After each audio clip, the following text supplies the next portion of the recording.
The night had settled over the small frontier town like a heavy wool blanket, dimming the last glow of the sun behind the rolling hills. Lanterns flickered along the wooden porches, their faint light brushing against the dusty road that cut through the heart of the village. A cold wind blew through the silent street, carrying with it the faint smell of horses, tobacco, and rain that never quite came. Somewhere down the road, a piano stumbled through a tune from the saloon, and the echo of boots on planks followed soon after. She sat alone on the porch of the boarding house, her shawl wrapped tight around her shoulders, eyes empty as the horizon. The mail stage had come and gone that afternoon, leaving nothing behind for her, no letter, no promise, not even a name to remember. She'd been waiting for months, hoping that the man who'd written her those tender words would return. But promises had a way of fading out here, just like wagon tracks in the dust. The West was full of men who spoke softly and left suddenly. That evening, as the sky deepened to purple, a lone rider came down the road. His horse was dark, the kind that carried miles in its muscles. The man rode slow, hat pulled low, his shadow stretching long beside him. Folks from the saloon paused to watch, because strangers were rare this far from the railroad, and this one carried a kind of silence that made even the air seem to wait. When he stopped in front of the porch, she lifted her gaze, half expecting another drifter with questions and no soul behind them. But this man dismounted without a word and tied his reins loosely to the post. The light from the lantern touched his face just enough to show the sharpness of his jaw, the faint scars that ran like forgotten stories across his cheek. He looked like a man who'd seen too much and said too little. "You look lost," she said softly, her voice barely lifting over the whisper of the wind. He looked up then, eyes dark as the soil after rain. "Maybe I am," he replied, his tone calm but edged with something worn, something that had been carried too long. The porch creaked as he stepped closer. His boots were covered in the dry red dust that came from the desert miles beyond the town. A Colt revolver hung on his hip, not polished but used. She saw the wear on the leather holster, the faint smell of gun oil that followed him. He wasn't a man of ease. He was a man of distance, carrying miles behind his silence. She didn't ask his name. Out here, names were like debts, easy to give, hard to keep. Instead, she asked the question that had lingered in her chest for months. "You ever get tired of carrying empty things?" He stopped at the bottom step. The faint smile that touched his lips was both kind and tired. "Empty things?" She nodded slowly, eyes drifting toward the dark sky. Like promises that never come true, hearts that forget what love feels like, days that start the same and end with nothing. Her voice cracked slightly, though she tried to hide it. "I'm tired of it. I'm tired of being empty." The man didn't speak for a long moment. The only sound was the wind sighing through the cottonwoods beyond the barn. Then, in a voice low and steady, he said, "Then maybe it's time someone filled that emptiness with something that stays." Her eyes met his, uncertain. "And what would you fill it with, Cowboy?" He looked at her like a man who'd already lost too much to speak lightly. "Forever," he said simply. The word hung in the air between them, soft but heavy, like a promise buried beneath years of silence. For a moment she forgot how to breathe. The way he said it wasn't smooth or practiced. It was raw, honest, the kind of word that carried weight because it came from a place of truth. She wanted to laugh, to believe he was teasing, but there was something in his gaze that stopped her. It wasn't desire. It was something deeper, recognition maybe, as if he'd been walking toward her all his life and had just now found the road's end. The church bell rang in the distance, one slow toll that rolled across the valley. A storm was coming, the kind that painted the sky black and left the ground trembling. She felt it in her bones. And yet, as lightning flashed far beyond the hills, she realized she wasn't afraid of it anymore. "Forever," she whispered under her breath, tasting the word like it might break her heart to believe in it. "You talk like it's something you can hold." He took a step up the porch, boots heavy against the boards. "Maybe I can," he said. "Maybe it's not about how long it lasts. Maybe it's about who you share it with before it's gone." She looked away, blinking fast to hide the tears that rose before she could stop them. "You sound like you've lost someone." He nodded once. "More than one. And yet you talk of forever?" His gaze didn't waver. "Because I learned that love ain't about keeping. It's about giving what's left of yourself, even when the world's taken everything else." The wind rose again, lifting strands of her hair and carrying the smell of rain and dust. For a heartbeat, she wanted to believe him. She wanted to believe that the empty places inside her could be filled with something more than memories and half-spoken words. But she'd been fooled before, by men with kind eyes and steady voices, by promises wrapped in soft tones. She'd given her heart once and it had been buried before she turned 25, so she stood, pulling the shawl tighter and said, "Words are easy, cowboy. Forever sounds sweet when you've got a place to ride off to." He stepped closer, just one breath away now. The lantern between them swayed, casting shadows that danced like ghosts across their faces. "Maybe," he said, his voice quieter now. "But I'm not riding off anywhere. Not tonight." A rumble of thunder rolled over the valley. She turned her face slightly, watching the horizon where the storm crawled closer. "You planning on staying long?" "That depends," he said. "You got room for a man who's done running?" Her throat tightened. She wanted to say no, to end it there before her heart began to remember what warmth felt like. But something about the way he stood there, silent and steady, made her hesitate. Maybe she saw a reflection of herself in him, a soul worn down by too much loss, too many miles, too many goodbyes. "I don't know," she said finally, "but you can rest for the night." He nodded once and she led him inside. The air smelled faintly of bread and firewood. He placed his hat on the table, his eyes scanning the room like a man memorizing safety for the first time in years. She poured him coffee, her hands trembling slightly, and the silence between them felt thick, full of unspoken things. Outside rain began to fall, soft at first, then harder, until it drummed against the windows. She looked at him, at the way his eyes followed the sound of the rain, like it reminded him of something he'd once loved. "Why did you come here?" she asked. He looked up slowly, meeting her gaze. "Because I heard there was a woman in this town who still waited by the porch every evening." Her breath caught. "And what if she stopped waiting?" He leaned forward, his eyes softening. "Then maybe it's my turn to wait." Lightning flashed again, bright and sharp, followed by a long rolling thunder that shook the walls. For a moment neither of them spoke. The air between them held the weight of something unspoken, something that might grow or break before the dawn came. And as the storm raged outside, she felt something stir within her chest, a flicker of warmth, fragile but alive. Maybe forever wasn't about the years ahead. Maybe it was the way one soul could touch another, even for a single night, and make them believe again. But when the wind howled against the windows and she turned to pour another cup, the chair across from her was empty.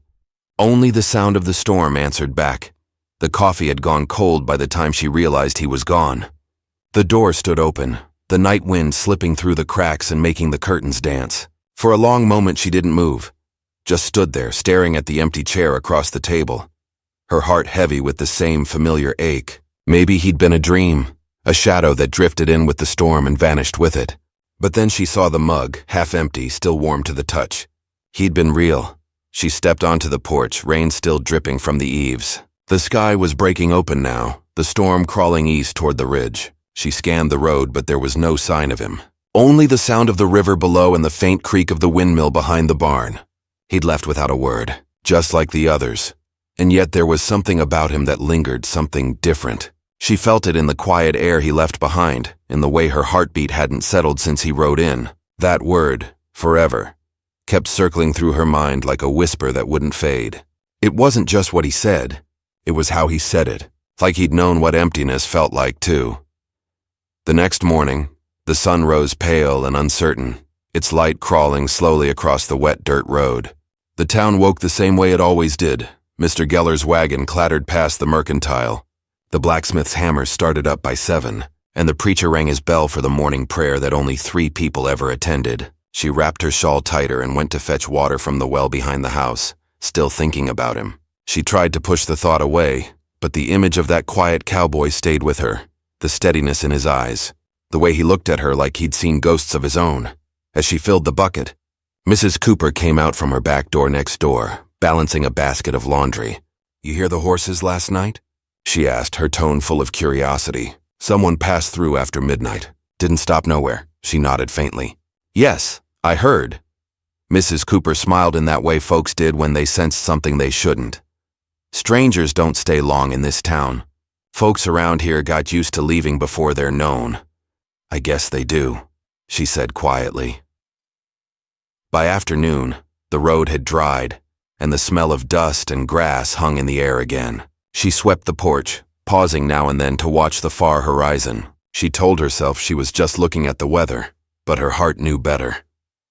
That evening, when the sun dipped behind the ridge and painted the town gold, she saw something move by the cottonwoods near the barn. A horse stood there, dark, strong, the same one she'd seen the night before. Her breath caught. He hadn't gone far after all. She walked toward the barn, her steps slow, her heart unsure whether to be afraid or relieved. The door creaked softly as she pushed it open. Inside, the light fell through the cracks in narrow beams, catching dust in the air like drifting stars. The smell of hay and leather filled the space. And there he was, sitting on a bale of straw, hat off, his hands clasped together. "I didn't mean to scare you," he said, his voice low but calm. "Didn't want to leave without saying thank you." She stepped inside, still holding the edge of the door. "You left before dawn." "I needed to see something before the sun came up." "What's that?" "The graveyard," he said simply. "Out by the ridge." Her chest tightened. "You lost someone there?" He looked down at his hands. "Not here. But sometimes I visit places like that to remember the ones I did." The barn fell silent except for the sound of a horse shifting its weight. She walked closer, curiosity softening her hesitation. "You've lost a lot, haven't you?" He nodded once. "More than most should." For a moment, neither of them spoke. The air felt thick with something unspoken. Sorrow, maybe, or memory. She looked at him, noticing how the light caught the faint silver in his stubble, how the tiredness in his eyes didn't look weak, just worn. "You don't talk like other men," she said finally. He smiled faintly. "Maybe that's because I stopped trying to be one." "What does that mean?" He leaned back against the wooden beam, eyes drifting toward the door. "Out there," he said, tilting his head toward the open plains. "You see how short everything lasts. A man can lose his land, his horse, his name, and still keep breathing. But once he loses what's inside, there's not much left to live for." Her hands trembled slightly at his words. "And what about you?" she asked quietly. "What's left inside you?" He looked at her then, really looked. "Enough to start again, maybe.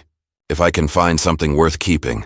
His words hit her like a heartbeat. She turned away, pretending to fix the saddle strap hanging near the stall. "You don't even know me," she said softly. "I know what empty looks like," he answered. "And you wear it like I do." The honesty in his tone startled her. No one had ever spoken to her like that. Not since her husband's death 2 winters ago. Folks in town had stopped saying his name after the accident, as if forgetting him might make her whole again. But it hadn't. Every corner of that house still carried his shadow. And now, this stranger, this quiet cowboy, spoke as if he could see through every wall she'd built since then. She swallowed hard. "Why did you really come here?" He hesitated, then said, "Because I was looking for work. And maybe something more, though I didn't know it until now." "What kind of work?" "Any kind," he said. "I can mend fences, break horses, fix wagons. I don't need much." She studied him for a long moment, trying to decide whether she could trust him. But the truth was she needed help. The small ranch she'd inherited had more land than she could handle alone. And part of her, some quiet, fragile part, wanted him to stay. "There's work here," she said finally. "But it's not easy. And I can't pay much." He stood, the hay rustling beneath his boots. "I'm not here for money." "Then what are you here for?" He paused, the shadow of a smile touching his lips. "To see if forever can still mean something." Her heart stumbled at that. She looked away before he could see the color rising in her cheeks. "You can start tomorrow," she said, her voice barely steady. He nodded and reached for his hat. "I'll sleep in the barn tonight." She wanted to protest, to tell him he could have the spare room, but something held her back. Maybe it was pride, or maybe fear of what kindness might awaken again. She nodded instead and left him there beneath the dim light of the barn. That night, the wind picked up again, whispering through the trees. She lay awake, staring at the ceiling, listening to the sound of horses shifting in the distance. The thought of him sleeping out there under the same roof her husband once built stirred something deep inside her, something between guilt and longing. She tried to shake it away, but it stayed, quiet and warm, like the glow of a fading fire. Morning came with a soft golden light spilling across the valley. He was already working when she stepped outside, chopping wood by the fence line, his shirt damp from the morning mist. He moved with calm purpose, like a man who needed no instruction. She watched him for a while before calling out, "You've been up since dawn." He wiped his forehead with the back of his hand. "Old habits," he said. "Sunrise never waits for a man to decide if he's ready." She smiled faintly. "You talk like a preacher." He gave a small laugh. "Preachers promise heaven. I've just seen enough hell to know the difference." Through the day, he worked steadily, fixing the wagon wheel, mending the corral gate, clearing the dry weeds near the well. Each task he finished with quiet precision, never boasting, never rushing. The rhythm of his work brought a strange calm to the place, as if the land itself was starting to breathe again. But even as the days passed, she couldn't shake the feeling that there was something he wasn't saying. At night, she'd sometimes see him standing near the fence line, staring toward the horizon. Once she caught the glint of metal in his hand, a locket, old and dented. He never opened it in front of her, but once, when he thought she wasn't looking, she saw him press it to his lips before tucking it away. One evening, as the sky burned orange and the shadows grew long, she brought him a cup of coffee by the barn. He was sitting by the fire, whittling a piece of wood into the shape of a small horse. "You make things for a reason," she said softly. He didn't look up. "Maybe I just like giving shape to what's broken." "And what's broken in you?" He set the carving down, his eyes fixed on the flames. "A promise," he said. "One I couldn't keep." The fire crackled, and the silence stretched between them like a bridge half built. She wanted to ask what kind of promise, but something in his expression told her it wasn't time. So she just sat beside him, watching the fire burn low, the stars climbing one by one into the cold sky. And in that quiet, something shifted. Something small, but real. Two souls, worn thin by loss, finding in each other the faint shape of belonging. But far beyond the hills in the fading light, a lone rider was making his way toward town. And in his saddlebags was a letter bearing her name, the kind of letter that carried both truth and ruin. The days rolled by quietly, and for a while it seemed life on that lonely ranch had settled into something like peace. The cowboy worked from sunrise to sunset, his strength steady and his words few. She began to trust the rhythm of his presence, the sound of the axe splitting wood, the scrape of his boots on the porch, the soft hum he made when tending the horses. The emptiness inside her wasn't gone, but it no longer echoed so loudly. Still, questions lingered like ghosts in the corners of the house. Who was he really? What had brought him here besides the promise of work? And why did his eyes sometimes look past her, as though searching for something he could never find? One morning, she went out to bring him breakfast while he repaired a broken fence near the creek. The air was cool, the smell of wet earth drifting from the water. He was crouched low, hammering a post into the ground. She watched him for a while before saying softly, "You work like a man trying to forget something." He looked up, pausing mid-swing. "Maybe that's exactly what I'm doing." "Then what happens when there's nothing left to fix?" He leaned on the hammer handle, meeting her gaze. "Then I find something else that's broken." She smiled faintly, though her heart ached at the truth in his voice. "You ever get tired of carrying your ghosts around?" He shook his head slowly. "You don't carry ghosts. They carry you." That night, when she lay awake listening to the coyotes howl in the distance, those words wouldn't leave her mind. She turned on her side, staring at the faint light that spilled from the barn window. He was awake too, she could tell. A shadow moved inside, slow and restless. Something in him was unraveling, though he tried hard to hide it. The next morning, the letter arrived. The rider who brought it was a quiet man in a worn hat. He handed it to her at the porch and said it came from the West Trail. The paper was creased, the ink faded, but her name was written clearly on the front. Her hands trembled as she broke the seal. Inside, the words were few but sharp as a knife. "The man you've taken in isn't who you think. He's wanted for what happened in San Mesa. If you value your life, send him away before it's too late." There was no signature. Her breath caught. She read the words twice, then a third time, hoping they'd change. They didn't. Her heart began to pound, not from fear but disbelief. She thought of his eyes, his calm voice, the quiet steadiness in his hands. Could that same man be dangerous? Could he have done something terrible? She folded the letter and slipped it into her apron, her mind racing. All morning she tried to go about her chores, but every sound seemed louder, every movement sharper. The creak of the barn door made her jump. The shadow of his figure near the fence made her heart quicken. When he came inside for water, she couldn't meet his eyes. "You all right?" he asked, his voice calm as ever. "Yes," she lied, turning away to wipe the table though it was already clean. Just tired. He watched her for a long moment as though he could feel the distance that had suddenly grown between them. Then he nodded and went back outside. The wind picked up that afternoon, scattering dry leaves across the yard.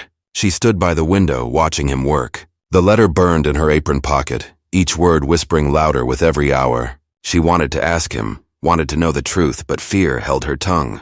If it was true, if he really was the man the letter warned her about, then what would asking cost her? As the sun dipped low, he came back to the house. His shirt was streaked with dust, his eyes shadowed from the day's work. He leaned against the porch post, watching her silently as she brought in the last of the laundry.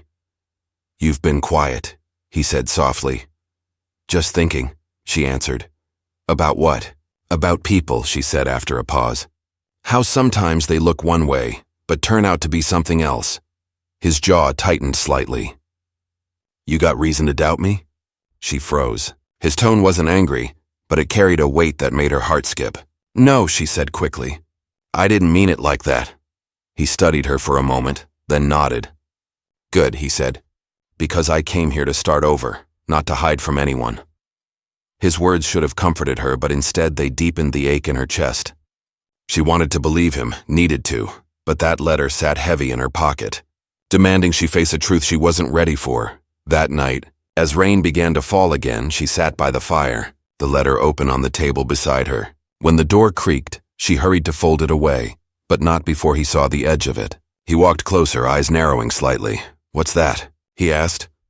"Nothing," she said too quickly. He stopped in front of the table, his gaze steady. "Someone sent you that today." "I saw the writer." Her throat tightened. "It's personal. About me?" She hesitated, then looked up at him, her heart racing. "It says you did something," she said quietly. "Something bad." The silence that followed was unbearable. He didn't move for a long time, his jaw set, eyes dark. Then he turned slightly, looking toward the window where the rain streaked down the glass. "What exactly does it say?" "That you're wanted in Sun Mesa," she whispered. "That I should send you away." He exhaled slowly, running a hand through his hair. "And do you believe it?" She looked at him, her voice trembling. "I don't know what to believe." He nodded once, his expression unreadable. "Then maybe I should tell you what really happened." He sat down, the chair creaking beneath his weight. "There was a ranch down near San Mesa, a small one like this. I worked there for a man named O'Reilly. Good man, hard but fair. One night, rustlers came. They wanted his cattle, and when he stood against them, they shot him. I killed 2 before the fire spread. By the time it was over, the house was gone, the man was dead, and I was the one left standing with the gun in my hand when the law rode in. They didn't ask questions. They just blamed the stranger." She stared at him, her breath shallow. "You ran?" He nodded. "Wouldn't you?" "The sheriff's brother was one of the rustlers. There wasn't any justice waiting for me there." She wanted to believe him. His voice didn't shake, his eyes didn't drift. Every word felt carved from truth.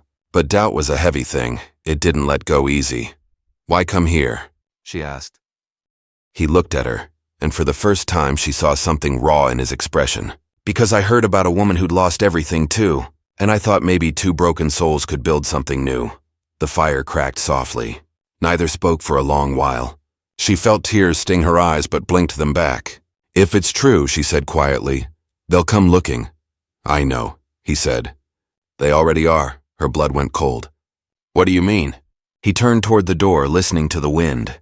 "The writer who brought that letter wasn't just a messenger. I've seen his kind before. He's part of the group that's been hunting me." She stood, her pulse racing. "So they know you're here?" "Maybe," he said. "But I won't let them hurt you." Her voice trembled. "What if they come for both of us?" He looked at her then, eyes steady but full of quiet sorrow. "Then I'll do what I couldn't do before. Protect what matters." Outside, thunder rumbled again, rolling across the dark hills. She went to the window, heart pounding. Through the flashes of lightning, she thought she saw a movement. Shadows near the tree line. Shapes shifting in the rain. "They're already here," he said softly behind her. The words sent a chill through her. She turned to him, her fear plain now. "What are we going to do?" He reached for the rifle leaning against the wall, checking the chamber with calm, practiced hands. "We wait," he said. "And when the storm breaks, we see who's standing." She stared at him, the letter still clenched in her hand, the truth finally too heavy to ignore. The man she'd let into her home, The one who'd said he could fill her emptiness with forever, was no longer just a stranger. He was the danger she'd been warned about. But as lightning tore across the sky, she realized something even more terrifying. She didn't want him to leave. The rain came harder that night, washing the dust from the earth and turning the road to mud. The wind howled through the valley, making the shutters rattle against the windows. She stood near the fire, the letter still trembling in her hands while the cowboy loaded the rifle with quiet precision. Every sound outside seemed sharper, closer. The creak of the barn, the distant whinny of a horse, the echo of boots on wet ground. He moved with calm, practiced motions though his jaw was tight, his eyes scanning the door as if expecting it to burst open at any moment. She could see the shift in him. The gentle man who mended fences had vanished. What stood before her now was someone built for danger, someone who'd lived with it long enough to stop fearing it. "How many do you think there are?" she asked, her voice barely above a whisper. He checked the window before answering. 2, maybe 3. If they came by the ridge road, they'll circle down through the trees. They'll wait for the storm to quiet before making a move. Her heart pounded so hard she thought he might hear it. "You've dealt with them before?" He gave a small nod. "I used to ride with some of them years back, before San Mesa, before I knew what it meant to live with regret." The lantern flickered between them, casting long, restless shadows across the floor. He looked different in that trembling light, rougher, older somehow. The weight of his past hung in the air like smoke. She wanted to ask more, to understand, but the look in his eyes told her there wasn't time for talking now. Instead, she crossed the room and placed her hand over his for just a second. "Don't let them take you," she whispered. His gaze softened only for a heartbeat. "They won't," he said. "Not while I've still got something left to fight for." A crash outside broke the silence. They both froze. The barn door slammed against its frame, and the horses cried out in fear. He moved to the window in 2 long strides and peered out. "They're here," he said quietly. "Stay inside. Lock the back door." She shook her head. "I won't hide while you—" "Do as I say," he cut in, his voice firm but not unkind. "If I fall, you run to the old root cellar by the creek. Don't look back." The words hit her like a slap. She wanted to argue, but the fear in her chest made it hard to breathe. He was already stepping out onto the porch, the rifle in one hand, rain pouring off the brim of his hat. Lightning flashed across the yard, and for a moment she saw him standing tall against the storm, a lone figure carved from something unbreakable. Then the darkness swallowed him. She moved to the window, heart hammering. The rain blurred everything, but she caught glimpses. Shadows darting near the barn, the flicker of a lantern moving fast. A gunshot cracked through the night, sharp and sudden. She gasped, gripping the edge of the table for balance. Another shot followed, then silence. She pressed her hand against the glass, her breath fogging the window. "Please," she whispered, though she didn't know if she was praying for him or for herself. A shape moved by the fence, then another. She saw him, crouched low behind the trough, aiming carefully. Lightning flashed again, and for a heartbeat she saw one of the strangers fall. Then came another gunshot, closer this time, and he stumbled, catching himself on the post. Her knees went weak. Without thinking, she ran to the door and threw it open. The rain hit her face like needles, soaking through her dress in seconds. "Come back," she shouted into the storm. "Please, just come inside." He turned at the sound of her voice, his face pale beneath the streaks of mud. "Get down," he yelled. But before she could move, a shot rang out from the darkness and splintered the porch beam beside her head. He fired back, and the echo rolled through the valley like thunder. She dropped to her knees, covering her head, the smell of gunpowder thick in the air. Then, silence again. For what felt like minutes, the only sound was the rain beating the earth. She lifted her head slowly. The cowboy was gone from where he'd stood. The fence line was empty. Panic clawed at her chest as she crawled toward the edge of the porch, peering into the dark. "Where are you?" she whispered. Something moved in the mud near the barn. She ran toward it before fear could stop her. Her feet slipped, her dress heavy with rain, but she didn't care. When she reached the barn, she saw him lying near the gate, one hand pressed to his side. "No," she breathed, kneeling beside him. His shirt was dark with blood, his breath shallow but steady. "You shouldn't have come out," he said weakly, trying to push himself up. "I wasn't going to let you die alone," she said, her voice breaking. He gave a faint, pained smile. "Didn't plan on dying tonight." She looked around wildly, but the rain made everything a blur. "They're still out there." He nodded toward the far side of the field. "2 of them." One's hurt, one's running. She helped him lean against the wall, her hands trembling. You can't fight them like this. I have to, he said through clenched teeth. If I don't finish this, they'll keep coming. For both of us, a flash of movement caught her eye. One of the riders had circled back, creeping through the tall grass with a shotgun in hand. She froze, her heart lurching. He's coming, she whispered. The cowboy gritted his teeth, reaching for his rifle. Stay down. The next seconds blurred into chaos. The gunfire, the shouting, the rain. It all crashed together until the night was nothing but noise and light. She covered her ears, praying it would stop. When the smoke cleared, the last rider lay still in the mud. She crawled toward him, her body shaking. It's over, she said, her voice trembling. It's over now. He didn't answer at first. His eyes were half closed, his breath shallow. She pressed her hand against his wound, desperate to stop the bleeding. Stay with me, she whispered. Please don't leave me now. He looked at her then, his voice faint but steady. You said once you were empty. Tears filled her eyes. I remember, he smiled weakly. Then let me fill you with something that lasts, even if it's just tonight. Her throat tightened, the rain mixing with the tears on her face. Don't talk like that. But he only reached for her hand, his fingers cold against her skin. If I don't make it, you run at first light. There's a trail that leads north. Take it and don't look back. I'm not leaving you, she said, shaking her head. He smiled faintly. You're stubborn. So are you, she whispered. Lightning split the sky again, and for a moment the whole valley lit up. The broken fence, the fallen men, the house standing against the storm. It felt like the whole world was holding its breath. Then came another sound, the slow, rhythmic beat of hooves approaching from the road. She looked up, heart pounding. More of them, she asked, fear gripping her throat. He frowned, trying to listen over the rain. No, he said softly. That's the sheriff. She blinked, confusion cutting through her panic. The sheriff? He nodded weakly. Word must have reached them. They'll be here any minute, but that means they'll find you. He gave a small, tired laugh. Guess fate don't let a man rest easy. The lights of lanterns appeared through the rain, 3, maybe 4 riders. The sound of their horses grew louder, closer, until she could see the glint of badges and the flash of lightning. She turned back to him, tears running freely now. We can tell them what really happened.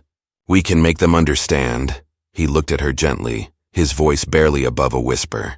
You can. Not me, her heart twisted. Don't say that. He tried to speak again, but the sound of hooves drowned him out. The riders were almost at the gate. She stood, torn between running and staying, between love and fear. The sheriff's voice called out through the storm.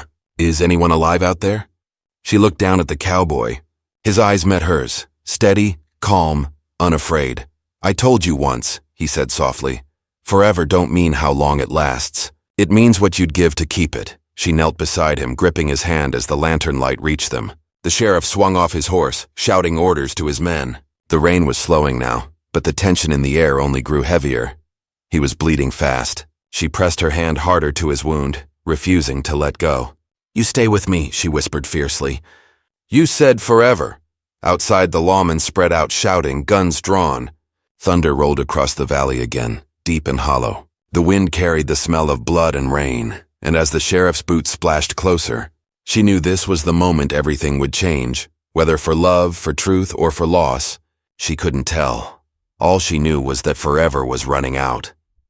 The rain had quieted to a soft drizzle by the time the sheriff reached the barn. Lantern light flickered through the mist, stretching long shadows across the mud. She knelt beside the cowboy, her hand still pressed against his wound, her dress soaked and streaked with blood and dirt. The sheriff dismounted slowly, boots sinking into the wet ground, his face hard and unreadable.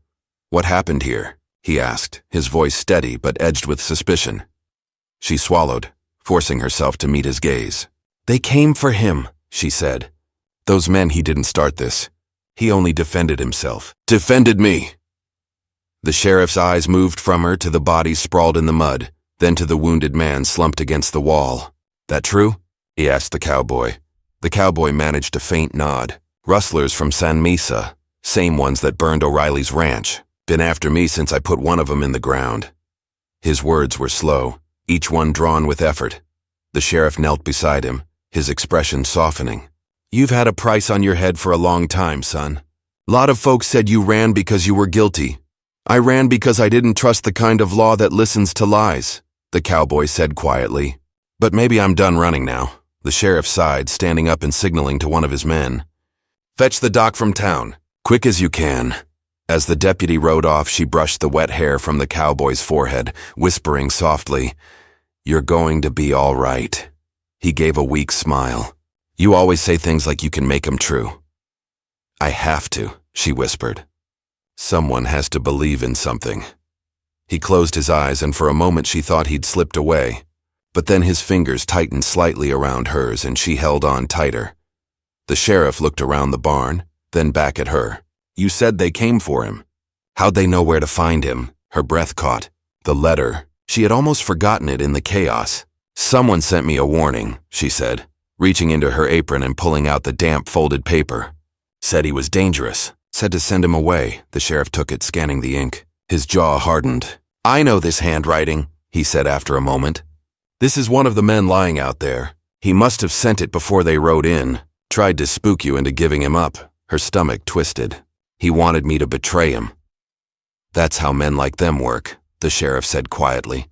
"They count on fear." She looked down at the cowboy again. His breathing was shallow but steady. "He wasn't the monster they said he was," she murmured. "No," the sheriff said, glancing toward the bodies. "Looks like he was the one cleaning up after them." The sound of hooves echoed again in the distance as the doctor arrived, an older man with a worn bag slung over his shoulder. He knelt beside the cowboy and began working quickly, muttering under his breath. "Bullets cleaned through," he said. "Lucky it didn't tear deeper." She watched, her hands trembling as the doctor bandaged the wound. Every small sound, the rip of cloth, the shallow groan of pain, cut into her heart. She had never felt fear like this, not even the day she lost her husband. Because this man, this stranger who had walked into her life out of the storm, had somehow filled the silence she'd been living in.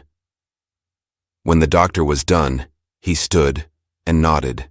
"He'll live," he said simply. "But he'll need time." The relief that rushed through her made her knees weak. She closed her eyes, whispering a prayer she hadn't said in years. When she looked up, the cowboy was watching her, faint smile at the edge of his lips. "Told you," he murmured. "Didn't plan on dying tonight." She let out a shaky laugh, brushing a tear from her cheek. "Don't ever scare me like that again." The sheriff ordered his men to clear the area and tend to the horses. The dead were loaded onto wagons for the long ride back to town. Before he left, the sheriff turned back to the cowboy. "You'll need to come with us when you're stronger. The judge will want your story." "I'll tell it," the cowboy said, his voice low but steady. "All of it." The sheriff nodded, then tipped his hat to her. "You've got a good heart, ma'am. Most folks would have given him up before the first shot was fired." She looked toward the man beside her, his eyes closed in exhaustion. "I guess I just saw something in him worth saving." The sheriff smiled faintly. "That kind of thing don't happen often out here." When they were gone, the ranch felt still again. The rain had stopped completely now, leaving only the sound of the wind through the grass. She sat beside him all night, keeping the fire alive, watching over him as he slept. Every so often he stirred, whispering words she couldn't quite catch, fragments of memories, names from another life. By morning, the clouds had broken, and sunlight spilled across the fields. The air was clean, the land washed new. He woke slowly, blinking against the light. "You're still here," he said, his voice rough but warmer now. "I told you I wouldn't leave," she said. "You're safe." He looked at her for a long moment, as if trying to decide whether to believe it. "I've never had a place that felt like that," he said quietly. "Safe," she smiled softly. "Maybe you do now." Over the next week, the ranch began to heal in small ways. The fence was mended, the barn cleared, the horses calmed. The townsfolk who once whispered about her started to stop by again, bringing bread, news, and quiet curiosity about the stranger recovering in her home. The doctor came by every few days, checking the wound. "He's mending fast," he said once, packing his things. "Strong as an ox, that one," she nodded. "He's got reason to be." At night, when the lamps burned low, they would sit on the porch together, watching the sky turn from gold to blue. The silence between them wasn't empty anymore. It was comfortable, like an old song remembered. One evening, as the sun dipped low, he spoke softly. "When the sheriff clears my name, I'll move on. Don't want to bring more trouble to your door. She looked out across the valley, her hands folded in her lap. And if you didn't have to run anymore? He hesitated. Then maybe I'd stop looking for the next road. She turned to him, her voice gentle but sure. You could stay. There's work to do. The land still needs tending. So do I. For a long time he didn't answer. The wind rustled through the grass and the smell of rain still lingered faintly in the air. Then he reached for her hand. You sure about that? She smiled, her fingers curling around his. I'm sure. Weeks passed, and word came from the sheriff that the rustler's confessions had cleared his name. San Mesa was done with him. The law had no more claim to his past. When he read the letter, he didn't say anything for a while. He just sat there, turning it over in his hands, the faintest look of peace crossing his face. That night, he walked out to the edge of the property where the fields met the hills. She followed him, her shawl pulled tight against the evening wind. He stared out toward the horizon for a long moment before speaking. I used to think forever was something you chased, he said softly. Something you could catch if you rode far enough. She stepped closer. And now? He turned to her, eyes warm beneath the fading light. Now I think it's something you build, piece by piece, with someone who doesn't walk away. Her heart swelled at his words. There was no grand promise, no sweeping gesture, just quiet truth. The kind of truth that came from pain and survival. From two souls who'd known loss and still chose to stay. The months that followed were kind. The land began to bloom again, wildflowers pushing through the soil, the fields turning green after years of drought. Travelers passing through the valley would sometimes see a man and woman working side by side, their laughter carried by the wind, their home standing strong against the endless stretch of prairie. At night, when the stars came out, he would take her hand and say softly, You remember the first thing I told you? She'd smile, pretending to think. Something about forever. He'd nod, his thumb brushing over her hand. I meant it, and sometimes when the wind rustled through the fields and the lantern light flickered against the windows, she'd whisper back the words that started it all. I am empty, she'd say softly, half teasing, and he'd answer, as he always did, his voice steady as the earth beneath them. Then let me fill you, with forever. And in that quiet stretch of land, beneath the open sky, two hearts that had once been lost found a home in each other. Not the kind of forever promised in stories, but the kind made real in the simple act of staying. A forever that didn't need time to last. It only needed love to begin.